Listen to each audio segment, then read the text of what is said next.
You're listening to the Naptime Empires podcast with my mom, Nikki Elledge Brown. Mom, your show's on. Thanks, bud. I got it from here. Welcome to the Naptime Empires podcast, refreshingly honest conversations on the realities of parenthood and entrepreneurship. I'm your host, Nikki Elledge Brown. Let's get started.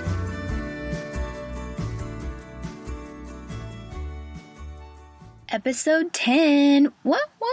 I'm pretty sure I heard from John Lee Dumas that most podcasts don't make it past their 10th episode. So let's just take a moment and celebrate this journey together. We are just getting warmed up, and you're going to love this conversation today. I know I say that every time, but I always mean it.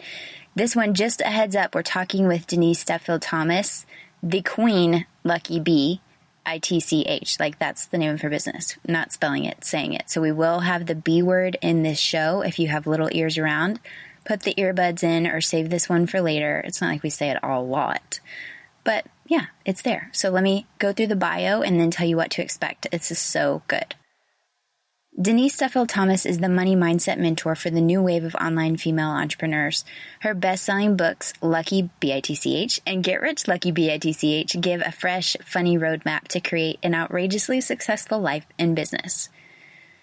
Denise helps women release their fear of money, set premium prices for their services, and take back control of their finances. She's an award-winning speaker, author, and entrepreneur who helps women transform their economy-class money mindsets into a first-class life. She's also the mom of 2 at the moment, and I just have so much respect for how she does business. My first foray into Denise's work was reading her book, Get Rich Lucky Bee, back in 2013, at the end of 2013. And it legit totally changed the way that I view money and all of my stories around it. Like at the time, I heard her talking about money blocks and abundance, and all these were kind of like fuzzy, ambiguous terms to me. I knew about writer's block, but I didn't know money blocks were actually a thing. And that saying, it's only woo till you understand it, always kept coming to mind.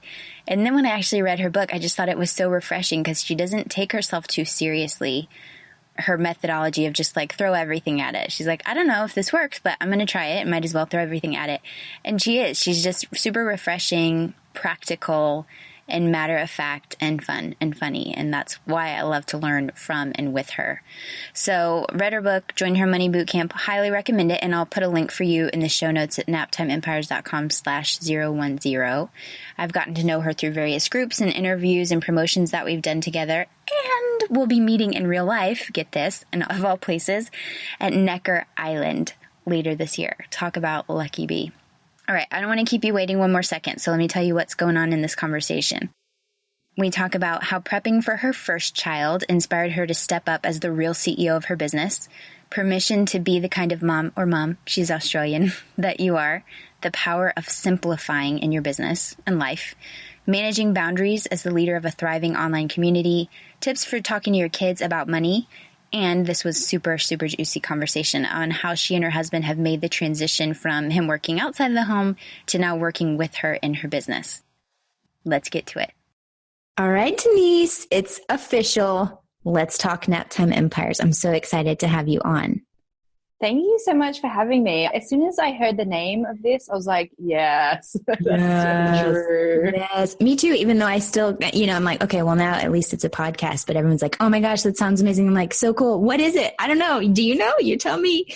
So, but I'm excited to have this conversation with you. And before we kick it off, I would love for you to just, give us the scoop on Team DT and kind of how business and babies, the timeline over there, and what's the setup and the frame of reference for this conversation.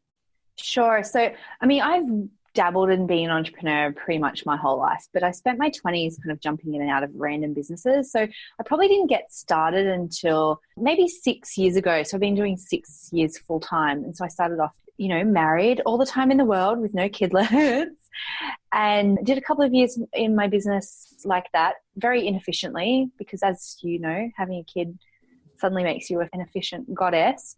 My daughter is 2.5 and I've got a 5-month-old little baby. And yeah, so they kind of slotted in when my business was, I wouldn't say like super, super efficient and streamlined and all that kind of stuff. That all came after babies because I was like, oh, I need to actually step up and be a CEO now. Yes. And I remember because I've been connected with you online since before Miss Willow came onto the scene. And I remember seeing and hearing you're like, okay, I'm creating space for, like, we know we're going to want to start our family, and creating space for that. And I love that you just said, as you know, having kids makes you an efficient goddess. Cause I'm like, actually, no. And this is why I really love to talk to you about this, because for me, I'm like, I've had trouble focusing more since Deacon's been here. Not to blame him for it, because he's actually a really chill dude. But like, I still, even when I have time, like I have a hard time focusing because there are so many things that I could potentially be doing. So I'd love to hear more about, I guess, let's rewind and start back to making those preparations and stepping more into the CEO role. Like, what did that actually look like and mean for you the first time around? And was it different the second time around? Well, actually, it started off with emotional and mental and mindset work for me. So I think probably even a year before we had the baby, like every time we'd go out for a milestone dinner, like anniversary, birthday, whatever, and we'd sit there with wine, and Mark would kind of go, so like, are we ever going to have kids? And, you know, and that kind of came up for a couple of years for us. And I kept on just going, I don't want to ruin my fledgling business. That was the big mindset thing for me. I was like, I can't do both.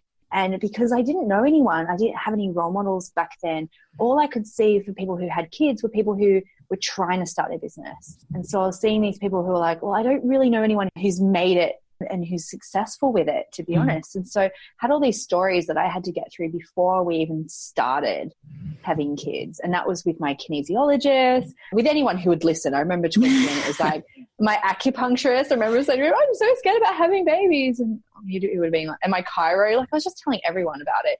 But then I was trying to and then people go, oh, well, have you heard of this person? She's got 3 kids and she's got a successful business. So I think just that talking and that mindset and talking about my fears really helped me to start to see other people and how they did it.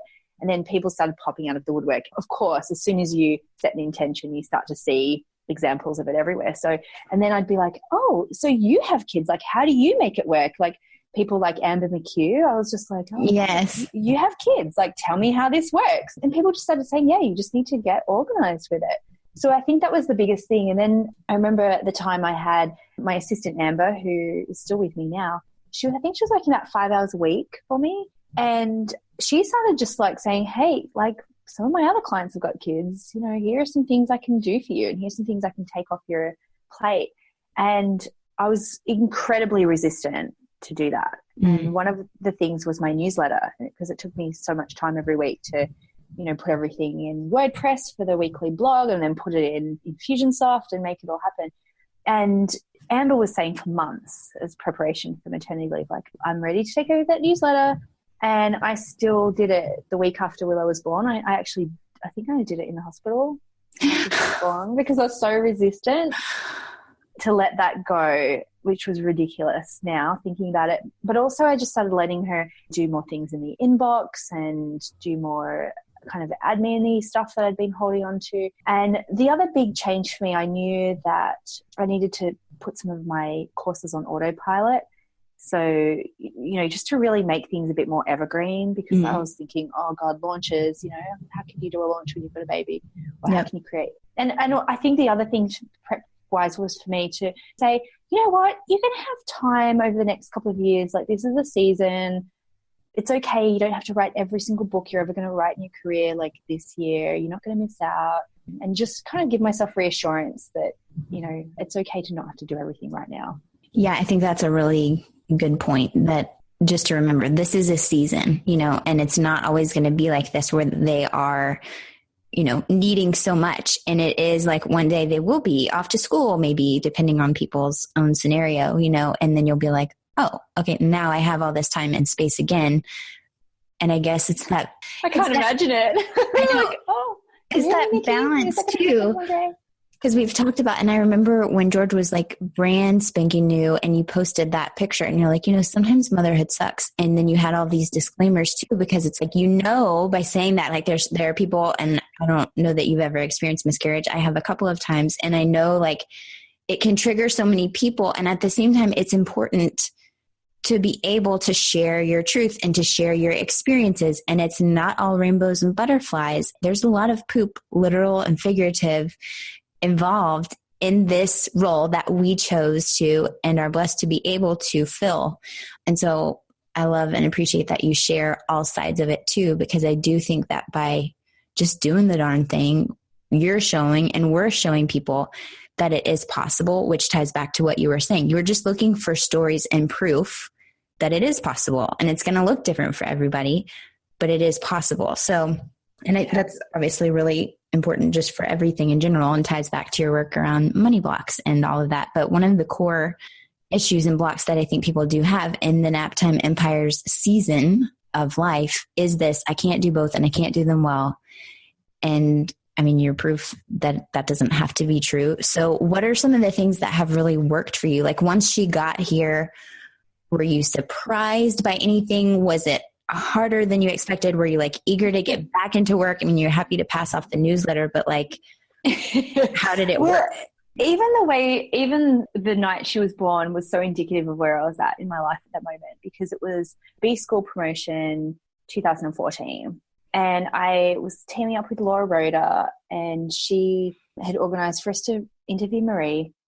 And so I was going to bed like midnight, and I was really nervous about it. And I was like, okay, I'm going to set my alarm because the call's at 7 o'clock in the morning. Mm-hmm. And, and I was 9 months pregnant.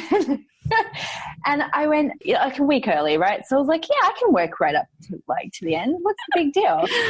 And I went to bed, and I was like, finally, like, okay, I've got my questions sorted. I've got my office set up. Like, Mark had set up the tech for me. I was so nervous.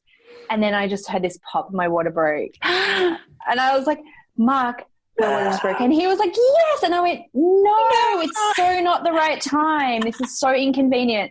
So we went to the hospital, and I was, throughout the whole labor, it was like 6-hour labor, so it was pretty quick. I kept on saying to the nurses, how much longer do you think this is going to take? Because I've got a really important call at 7 o'clock. And they were I think they just thought I was delirious. I wasn't on any drugs or anything, but the baby was theoretical to me. Like, I knew I was pregnant and I knew I was going to have a baby, but it was totally theoretical, whereas that call was real to me, and I had her at 6:30, and I was like, I wonder what the Wi-Fi is like in the hospital for like 5 minutes, right? Like 5 seconds. I went, I wonder if we've got good Wi-Fi here. I can jump on the call, no problem. And it was so ridiculous. But then when George was born, like, we were doing similar things. We were buying a house, right? Because why not just do everything at the same time when you're pregnant? Yeah. And right. And the agent came over to sign the paperwork, and I was in labor. I hadn't told Mark, and I was like, yep, signing the paperwork. And oh my God, I was really, this time I'm going to take like a good 3 months off. And I think you have to just give yourself permission. Like, it's okay to be the kind of mum that you are. Like, some people do want to take the time off, and it's totally fine. And some people just want to go straight back into it. And I'm kind of that second one where I was like, oh, well, okay, I've got another baby. Cool. But like, I really want to work on my book at the same time. And, we've all got guilt, but it manifests in different ways, right? We're all thinking that what we're doing is not enough and wrong somehow, but you just kind of have to embrace it. The kind of mum that you really are. And it could change.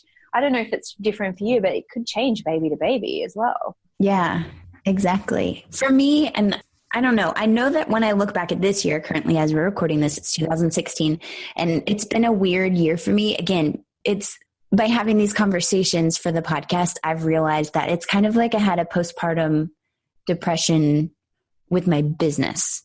Like, because to me, it was like a baby, I guess. And I'm used to feeling like really fired up and attached to it. But once Deacon was here, like, I had no issues bonding with him, and he's been a really easygoing fella. But like, it was weird to me that I couldn't connect with my business. I couldn't get excited about it. I didn't want to look at it. Like, I didn't want to be totally disconnected from the world, like the online business world, but I didn't feel connected to it anymore. And that's been kind of a weird discovery. So I know in retrospect, I'll look back and see this year in context and be like, oh, right, because this is exactly what needed to happen.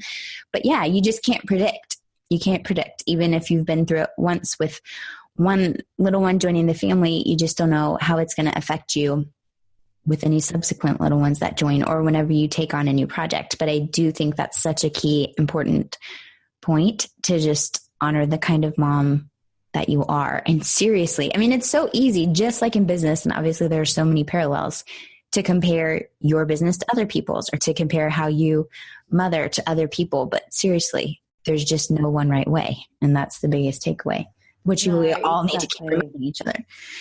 Okay. Yes, exactly. And the guilt thing, I really don't subscribe to it too much. I really don't, because I think, you could twist and turn your life to be perfect around it, and you're still going to find something to feel guilty about. So I kind of try and opt out of that as much as possible and remind myself that our kids are going to be fine. They're growing up in a great time. They're safe. They're warm. And the perspective for me on this is sometimes I go to the beach with Willow and there's planes that go past, like helicopters and stuff. And she stands there and she waves at them. And I think there are kids in the world that see that, and that means death to them. It makes me really emotional to think about that. And so just little things like that, I think they're so lucky. They're going to be fine. Yeah. Okay. One of the other things that I loved about watching this whole process, especially before Willow was born, were the things that you were doing. Like you said, it was matter of fact. And I loved that you wrote this epic post on how you were baby-proofing your business. So can you give me the audio, like Cliff's Notes version of the things that you put in place that you're glad that you did, even though, because it's like, basically last year when Deacon was coming, because I started my business when Bryson was 18 months old. So he was already here. But with Deacon, I was like, okay, I'm going to, do like Denise and batch, a booty load of content and then blah, blah, blah. And that didn't happen. And again, I had to just be like, all right, I'm down. Like, we're fine. We're still going to move forward. This baby is still coming out, even if I don't have 6 months of content batched and whatever. So, but like, what were the things that worked for you to prepare ahead of that article actually to remind myself. Yeah. I was probably so naive about it, I was like, but okay, even then you were admitting, you were like, I realized that y'all are going to be like, oh, well, and I think that's the thing too. A lot of people, especially with new moms, like veteran moms, want to be like, oh, you just wait. And it's like, dude, give her a chance to experience it. However, like maybe she's fine and she's going to come out and be like, yeah, I did do this and I'm glad I did. And then you'll be like, oh man, right. I could have done that too. Dang it. Well, this makes me laugh because the first point I said was to simplify, right? And I said, at the start of the year, I had many potential projects in the boil, a few new books, a potential short film, a movie script idea. I completely forgotten about all this. Several retreats I wanted to run. And lastly, a high-level mastermind for women. I had names and URLs planned out for each project. So I've completely blocked this out. But now I do remember I actually met with the local film society here in Newcastle because I wanted to make a zombie movie, a short zombie movie. And it sounds really funny, but I was like, oh, cool. And I had, luckyapocalypse.com. Yes, Lucky Bitch MBA. I've made all these different URLs. I think that was when I was still writing Get Hitched Lucky Bitch, about how to manifest your soulmate. So all these like side projects. Right. And I think so for that, I was like, I've got to be brutal with all this stuff. Like I can't do everything. Yeah. And it's going to pull my focus. It's going to make my audience really unclear about what they can come to me for. So I think that was the big one. And it was difficult because I do have ego around that. It's like, oh, well, I can do that. I can do all these different things. I can put my finger in a million pies. Don't make me give them up. And now, like on the other side of it, I'm like, what was I thinking that I was going to make a zombie movie? What was that about?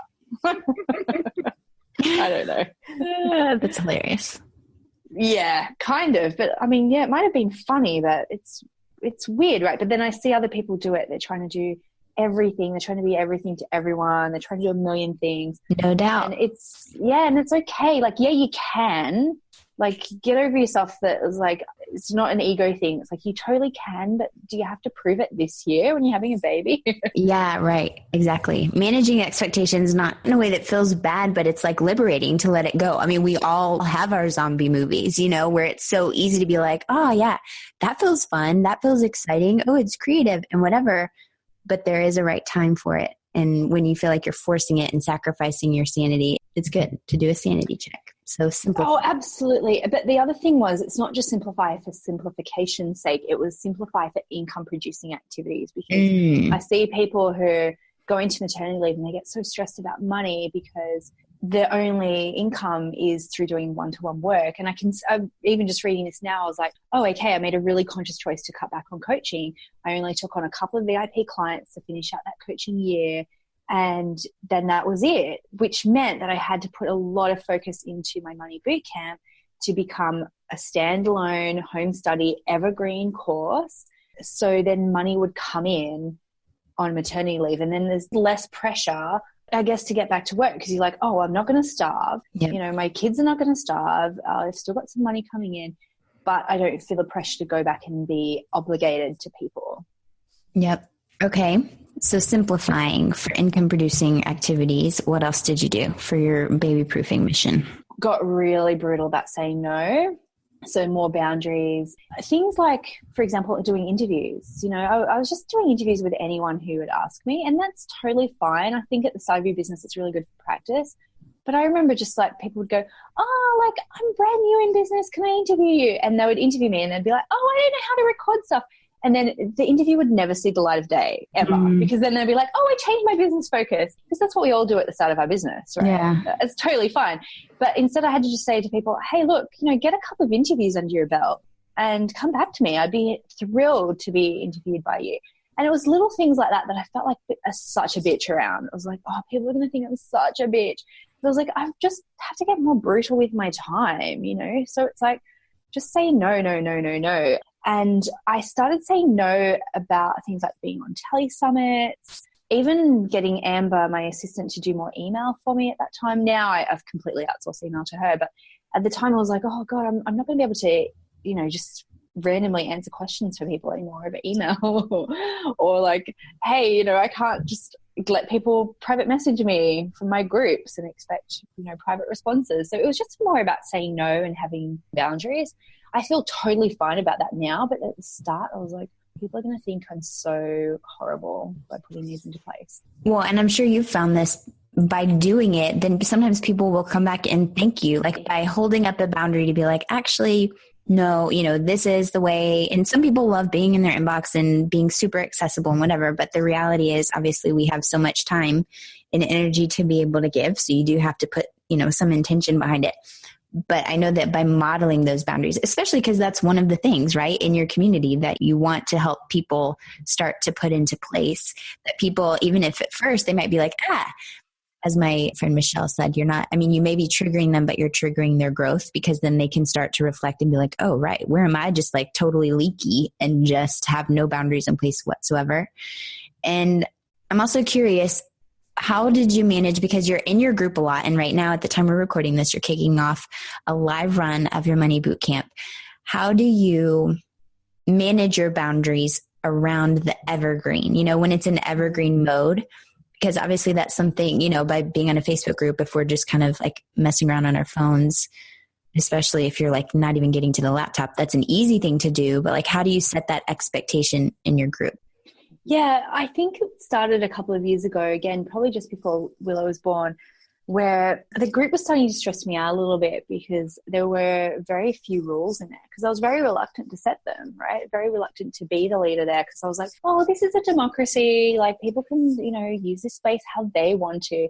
And then I really woke up to the fact that, hang on, I'm the constant here. Like, I'm the one who has to show up and be here for all the new people that come in.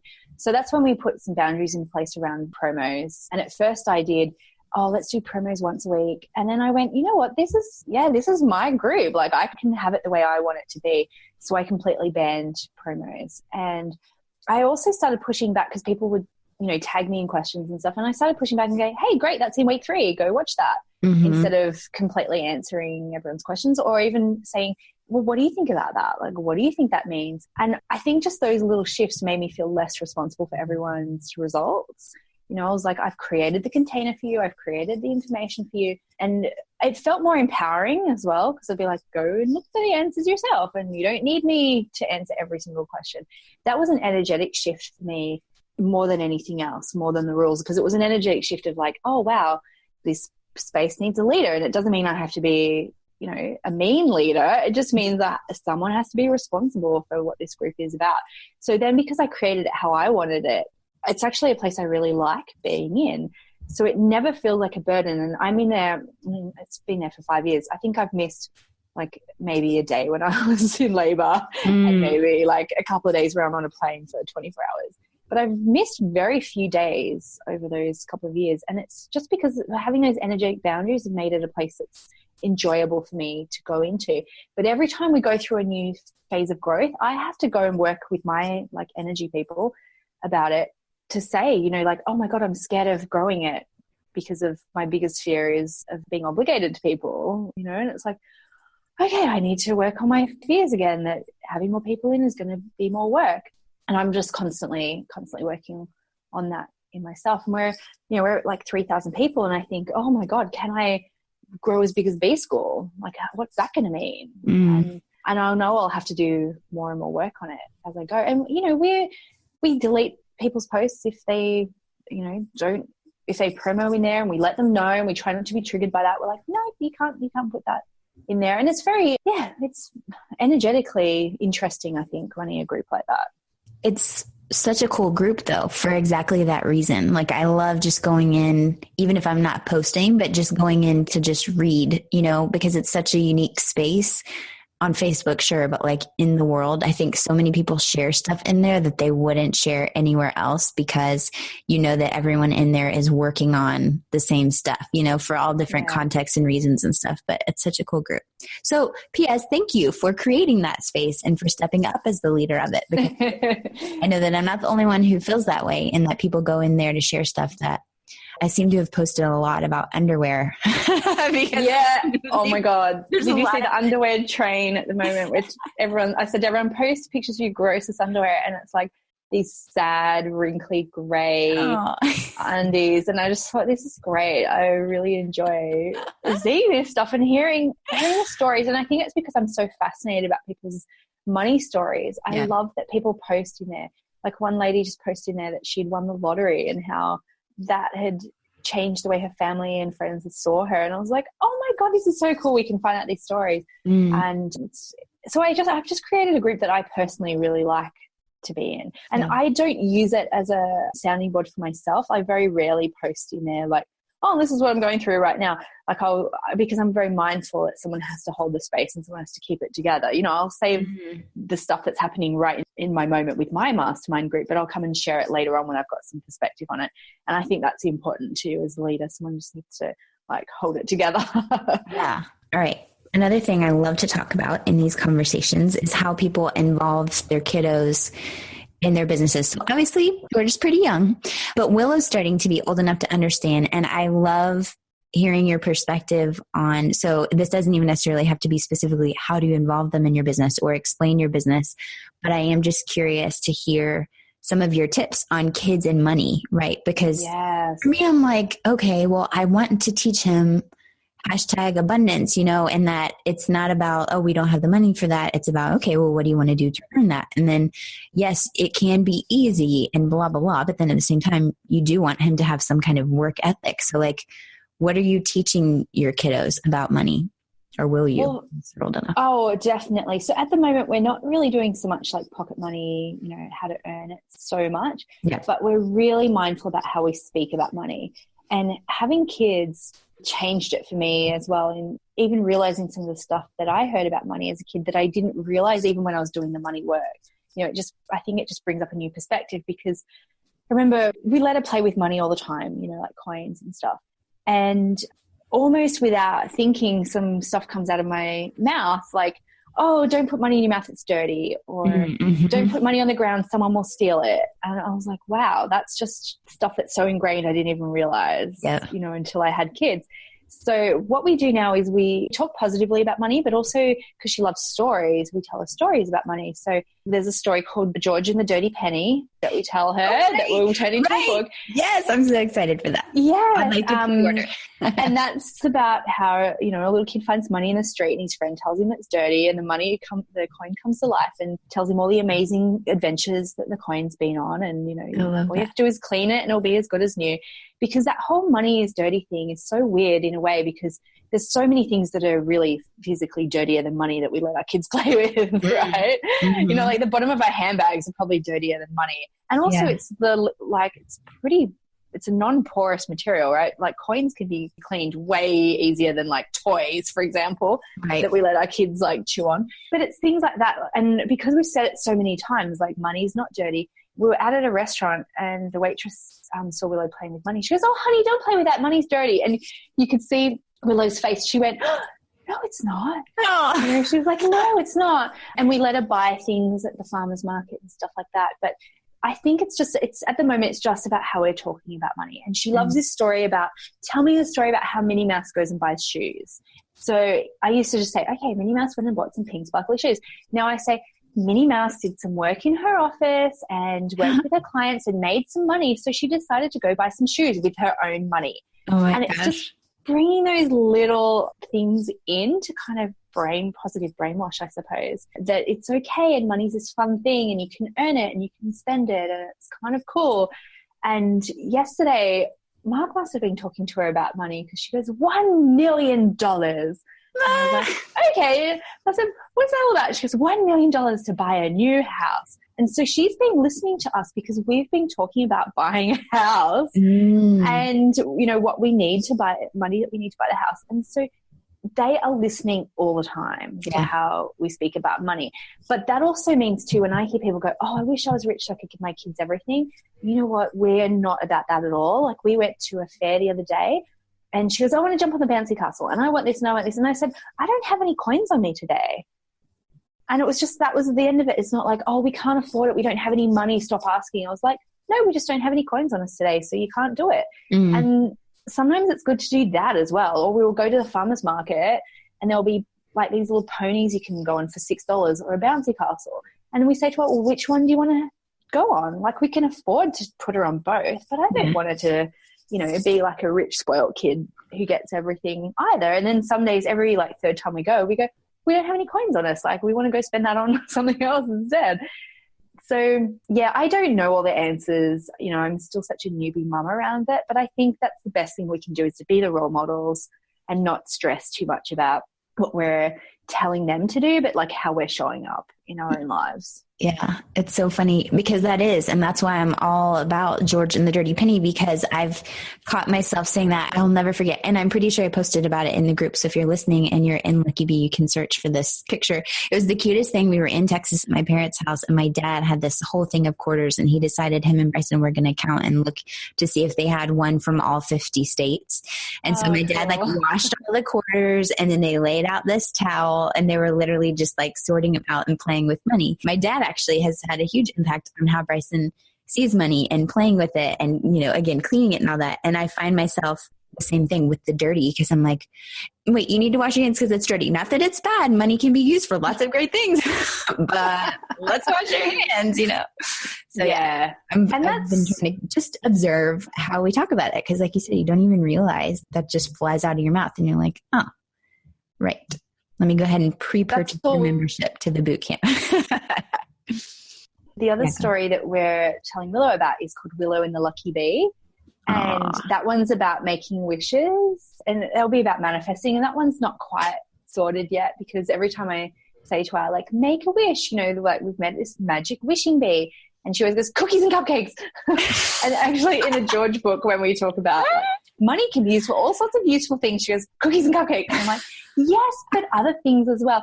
And, we say sometimes money can be used to say thank you to people. Like, when you put money in a musician's box or you buy flowers for people. And we're at the markets the other day and I gave her money to put in a musician, like a busker's box. And when he stopped, she yelled out, thank you for the music. It's just so cute because it's like, well, yeah, it's good to associate money with not just, buying stuff, but about appreciation and saving and helping people. She loves giving money to, I don't know if you guys have got these in the States, but like the Guide Dog Association. Yeah. They have these full life-size guide dog money boxes in Australia. Mm-hmm. And they're super old, right? They're like 30 years old and they're so disgusting and dirty. And she was like, can I have some money to put in the doggy? And she puts it in and then she kisses his disgusting nose that 50 million people have kissed in the world.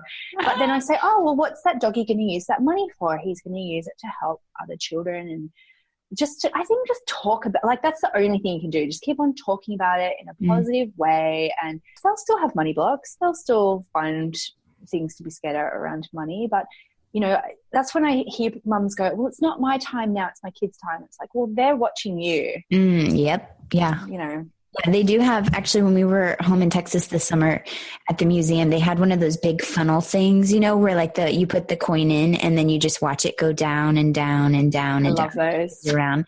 And so, yeah, I'm like, oh, that's really smart. And we took our coins to a Coinstar machine the other day, it was like $30-something in coins. And so we sent it to, I think we did Feeding America, but I was like, look, buddy, so we're putting our money in here and then we can donate it to people who need it, to people who don't have enough money for food and whatever. And he thought that was really cool. And it just it stuck with him because the other days later we were FaceTiming with my sister and he saw a coin and that's what he thought of. So I'm like, right. Just by, creating this little history and opportunities for a variety of experiences, and it'll all work out. Ultimately, people then tend to get all like, it's so much responsibility. But yeah, it's a human, and ultimately they will grow up and learn to sort through their own stuff too. But the more we can sort through our stuff, the better off we'll be. Yeah, absolutely. And they'll have their own money personalities. And I heard from some mum who's got twin boys, and she said they're so different around money. One is a saver and one is a spender, and you can't change that.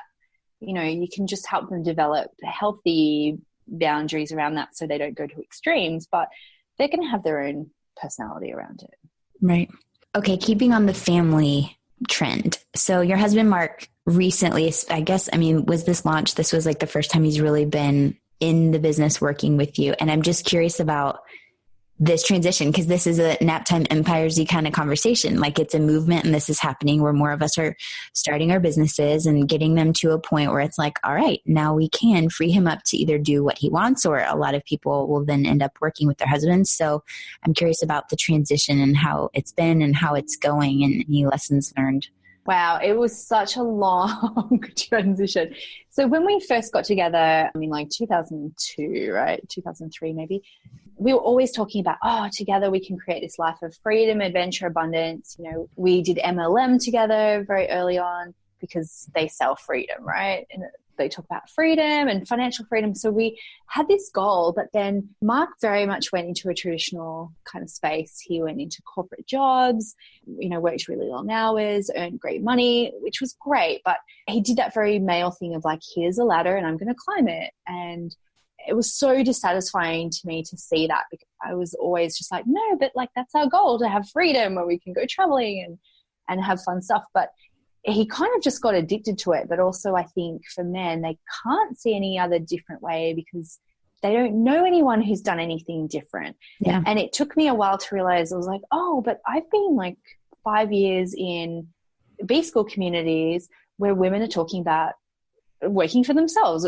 It became such a normal conversation for me. And I slowly had way more entrepreneurial friends than friends in corporate.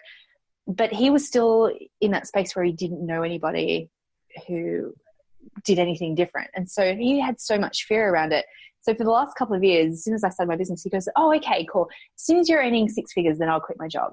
As soon as you're earning multiple 6 figures. Okay, as soon as you're earning $500,000, I'll quit my job. And it got to a point where he was as soon as you're earning $1 million, then I'll quit my job.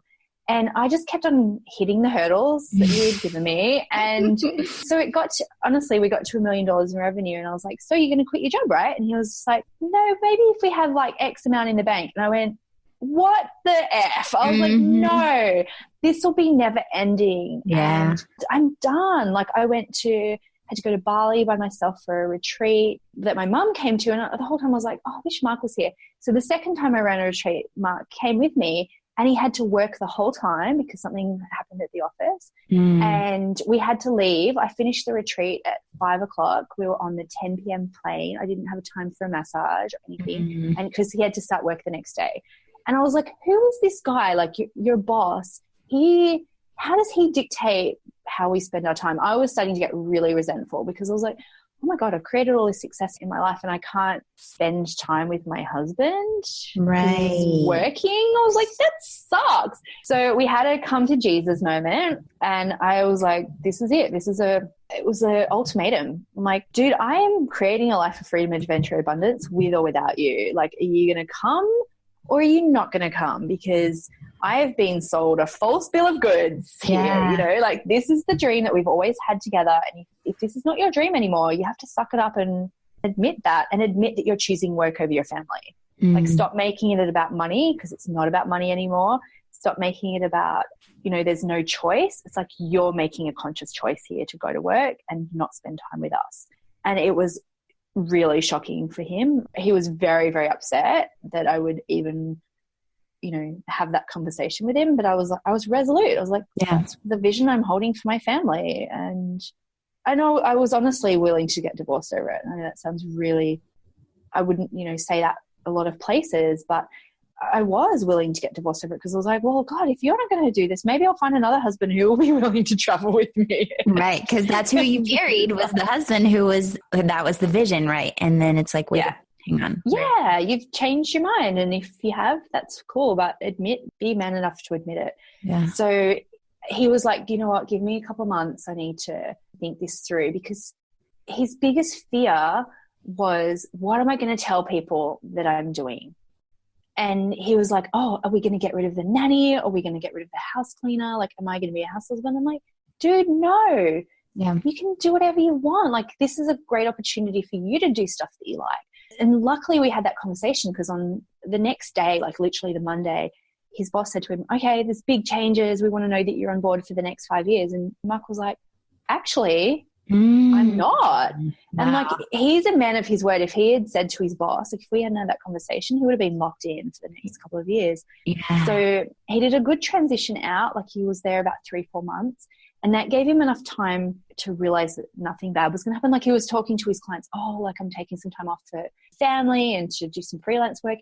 Without question, everyone said, I wish I could do the same thing. I wish I could spend more time with my family. I'm so jealous. That made him feel much better about it. But to be honest, he only started working my business probably about a month ago. So this was last year that he quit, like last November. Yeah. And between now and then, he's been doing freelance marketing stuff. And it's been going fine. Like, he's been, getting some clients and all that kind of stuff. But a couple of months ago, his business coach and our accountant both said to him separately, both said to him, hey, like, Denise's business is doing really, really great. Like, have you ever considered working in her business? And because it came from other guys, he was like, oh, yeah, maybe. Right. And then it all just kind of snowballed from there. He was like, okay, we've got this big launch coming. Okay, I'm going to get involved. Okay, I'm going to watch product launch formula. All right, we have to do it like this. But so that's a long process, right? It's not like he jumped in so happy to do it. He had to go through a lot of mindset shifts to get to this place, to be okay and to not feel judged and not feel like he's, being a loser or whatever that men think. And the success of the launch that we just did is, it's totally his success as well. I couldn't have been like, come and work in my business. Hey, why don't you write some copy for me? It wouldn't have worked. It had to come from other people. Yeah.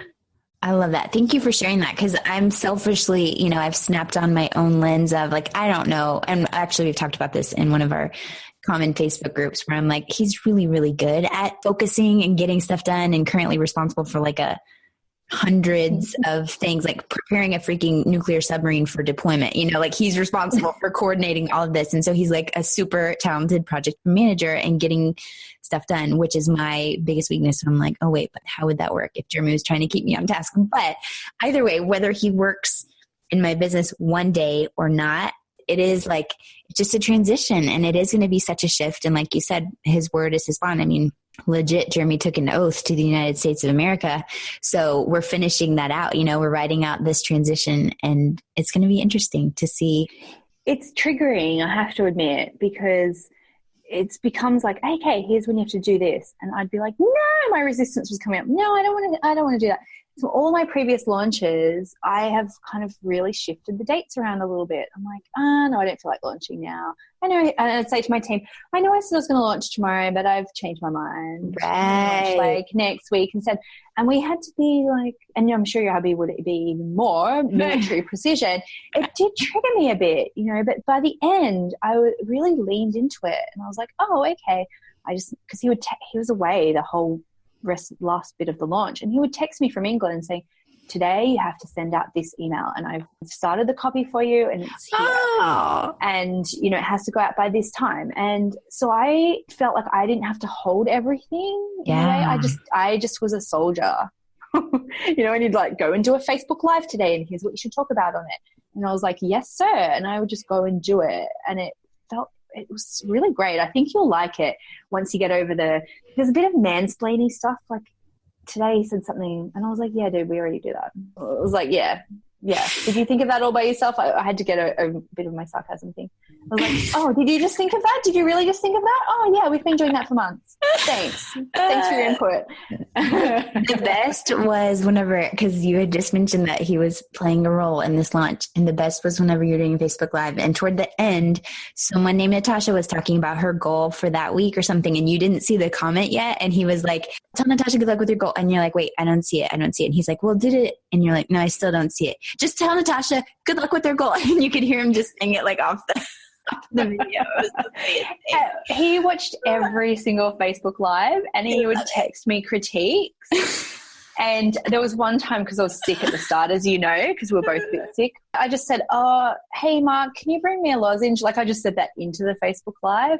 And within like 10 seconds, my office door opened, and then this hand came out and gave me a lozenge. And I was like, that's so cool. But getting the critiques was hard, because I was like, dude, I've been doing this for a while. Like, he was writing copy for me at the start, and he was like, hello, it's Denise Duffield-Thomas here. I'd like to tell you about our launch that's starting tomorrow. And by the end, he was like, hey, girlfriend, Mercury retrograde's over. And like, I rewrote a lot of it, but I just thought it was funny. He started to really like, hey, gorgeous.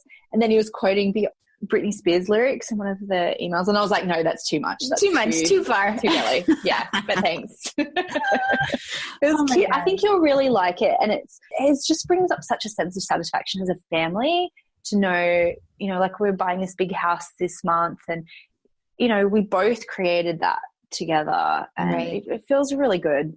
Yeah, I love that. One vision. And that's the thing too with the military, because so many people will easily, value the service members and forget that like they couldn't do what they're doing without the support of the family on the home front, moms and dads and all of that. And it's likewise with entrepreneurs too, because, well, again, literally Jeremy's been gone for a lot of my business, but ultimately still what he does has enabled me to get to this point. But I'm so excited to see what's possible when we are both aligned behind, again, whether he's actually doing something in my business or not, his presence and being home and being able to, share and truly be partners in our life and in our family life is I just feel like it's going to make such a world of a difference. So I'm very thankful for that.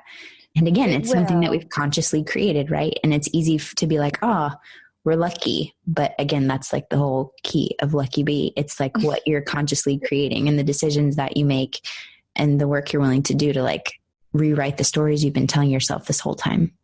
Exactly. And it will be so inspiring for your kids to see that as well. And even just the freedom of going, we can go on holidays if we want to. And it's really cool. Like when Mark was first off, he went down to the beach on a Wednesday afternoon. He goes, the beach is so empty. On Wednesdays. I was like, yeah, you can do that now, dude. You don't have to do it on the weekend when everyone else is doing it. I think it's a good opportunity too for us to step into our zone of genius, because I realize like I'm really good at doing the Facebook Lives and the interviews because I can't outsource those things. But why should I don't need to do any of the other stuff really, because that's I'm the face of the business. And it was a little bit tricky this launch because I was still trying to, he's like, what's the password for the lead pages? And how do I do this? And I'd be like, dude, I just did 15 freaking interviews this week. My job is done, but it wasn't. I was like, oh God, now I'm going to have to like show you how to send an email in Infusionsoft. And he'd just get really fussy on stuff. He'd go, can you change the spacing on a sales page? Like this bit's a little bit too close together. And I'm like, dude, I'm done. I've done 12 hours of interviews today. I am done. But for the next one, I'll be like, okay, well, my job is to show up and be the face. Your job is to do X. And that's going to be really cool for us to lean into, I think, for just doing business in a more feminine way. Yeah. So it's not going to show up on the outside that, suddenly we're doing, being really regimented. It's all going to be seamless and invisible, hopefully. Yeah. Well, I'm really excited, again, that y'all are a few steps ahead of us. I'm just excited to watch and see how it goes. But it does totally sound like he's providing that masculine container that frees you up to be able to create and connect and stay in your zone. And that's like literally living the dream. So I could talk to you forever. Yeah. But as we wrap up, are there any like key things, if you know that you're talking to somebody who is out there building a Naptime empire, anything that we haven't covered that you're like, this is one nugget that I would love to leave with you? Yeah, there's time. There's time. And, you know, Louise Hay just turned 90 and I saw her. She doesn't tour as much anymore, obviously, but I only saw her like maybe 4 or 5 years ago. And I just thought, wow, I really hope that at her age, I am still showing up and sharing and creating and doing all these amazing things. So why am I thinking I have to do it all this year? Yeah. Like, you know, I'm 37. I'm like, God, that's another 40 odd years that I could be doing this stuff. Like, it's okay to space things out a little bit. And actually, when I've done that, paradoxically, when I've allowed myself to have space, I've actually gotten a lot more done in the things that are important to me right now, when I've kind of let the side things go. So that's my mantra to myself. I just go, there's time. There's time. I love it. I love to hear that, especially because I have chosen space as my word of the year for 2017. And I have a feeling it'll be exactly that. Like, by giving myself the space, then I will feel more inspired, as opposed to like when you just try to, you know, be a drill sergeant to yourself. That never turns out well. No, because kids don't like that stuff. When you said at the top of the call too about poop, I was like, I'm like knee deep in poop right now because I've got a baby and I've got a potty training toddler. I'm just like, that's it's real life, right? It's a party, but you know, like, you go and do your stuff, and I'm okay, you know, having those two roles where it's like I've just changed, you know, 50 nappies, or that we call them in Australia, not diapers. Yeah. And then I get on and do a Facebook Live and help people. And you can do both of those things. It's, you know, it doesn't make you less than other entrepreneurs, the fact that you have that real life stuff. It's just part of being human and being a mom, and that's okay. Yeah, literally. I remember when Deacon was born, because they're like just over 4 years apart. And I'm like, wow, we're going to be, and I don't know if one day we will have a third, but I'm like, we're going to be wiping someone else's booty every day for at least another 5 years. Holy crap. The clock. So it's you're watching your babies, because we are totally hitting the reset. And I'm thankful. There are obviously lots of great pluses to this 4-year difference, and it's actually been really sweet. But that was one of the things when Deacon was born. I was like, do I even remember how to change a diaper? Like, what is the deal? But yeah, just like run the bike. Quick. There's only so much you need to do. And it's obvious when it's time to do it. So... All right. Well, thank you so much for sharing all of the above / behind, whatever the word would be. And where can we find you online? I mean, yeah, I'm at luckybitch.com, which is really easy to remember. And I have written a lot of articles about kids and that kind of stuff. So you can always search at the top of my website, put in babies or kids, and I've written a ton of articles about it. And Nikki, I don't know if you want to put a link to one. I've got to have a freebie about kids and money, like how to talk to kids about money. Maybe I will do all the links. Yes, because and we have another conversation that was on video that we did last year. And so I will link to that as well, and to your books and just all the links. Because seriously, you are a content machine, and there's a whole bunch of goodness out there for folks who are looking to learn more. Yeah, which helps as well, right? Because when people come to you, you can go, great, I've got 50 articles on that. Go and read that. Like, I'm breastfeeding over here. You don't have to help everyone one-to-one. So, yeah, the content stuff is really key. Exactly. Well, thanks, dude. It's been a pleasure always. I appreciate you and love knowing that you're over there on the other side of the Pacific. And I look forward to meeting you on another magical island in the near enough future. Yay. Thanks, lovely. All right. Bye. This show may be over, but the conversation is just beginning. Head on over to naptimeempires.com/Facebook so you can join my free... Wait, did I say free? I meant priceless, rapidly growing community of Naptime Empire builders for deeper discussions, behind-the-scenes scoop, and of course, updates whenever I've got new stuff coming up for you. naptimeempires.com/Facebook. See you there. See you next time. Thanks for listening.